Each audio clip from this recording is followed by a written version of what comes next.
Back in the old days, a refrigerator's freezer would frost up fairly quickly if you were opening them frequently to retrieve the food that they keep.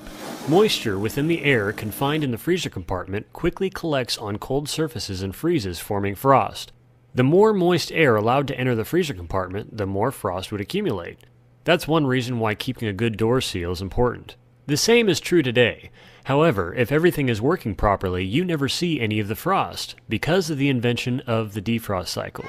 Needing to manually defrost your refrigerator every 2 months is not very convenient, so most modern refrigerators have this automatic defrost cycle.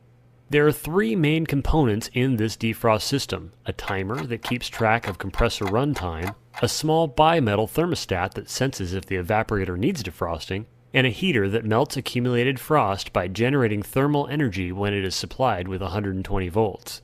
It's not all gumdrops and rainbows, though. Food cannot be preserved quite as long in an automatic defrosting refrigerator's freezer as it can in a manually defrosting one due to the short rise in temperature from time to time to eliminate ice. One other issue is that you expect it to function properly. In the days of manually defrosting refrigerators, people would understand that they needed to let their appliance melt down every now and then to work properly. But today, if this unseen automatic system fails and frost appears, or that cool glass of milk you just poured is suddenly room temperature, people freak out because they don't know what to do. Airflow is crucially important for your refrigerator freezer to work properly. All cold air is generated in the freezer compartment, and then it is circulated and forced into the refrigerator compartment by a freezer fan called the evaporator fan. Cold air from the freezer is forced into the refrigerator, and the slightly warmer air in the refrigerator is forced back into the freezer area to have the heat that it contains removed.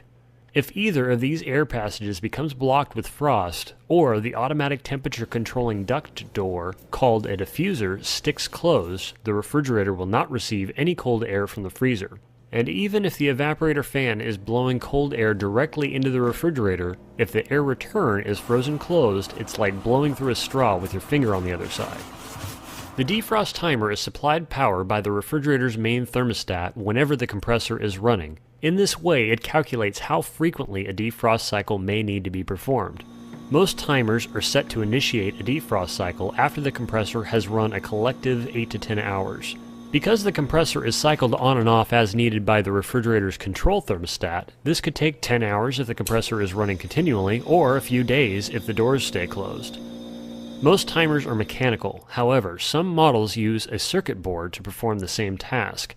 A defrost cycle starts when the defrost timer sends electricity to a small thermostat attached to a cooling coil called the evaporator. For more information about how a refrigerator works, visit applianceassistant.com.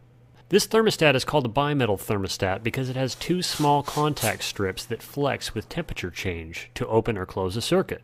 In this case, the bimetal thermostat closes, allowing electricity to flow through when it is cold. In this way, the refrigerator will not energize the defrost heater if there is no ice to melt.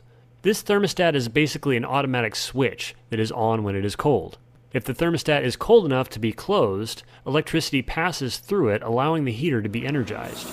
The heater temporarily becomes red hot, melting all the accumulated ice until the timer stops supplying power, or the bimetal thermostat warms up enough to open, breaking electrical flow.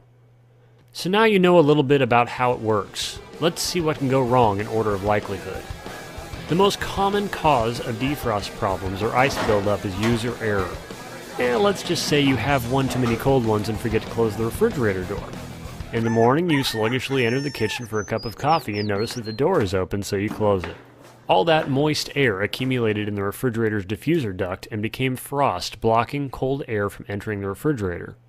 Later that day, you're thinking about a nice cool beverage, only to discover that the milk is warm and smells funny.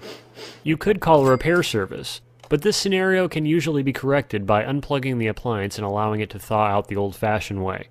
The most common mechanical failure is the bimetal thermostat failing to close and allowing power to flow through to energize the heater.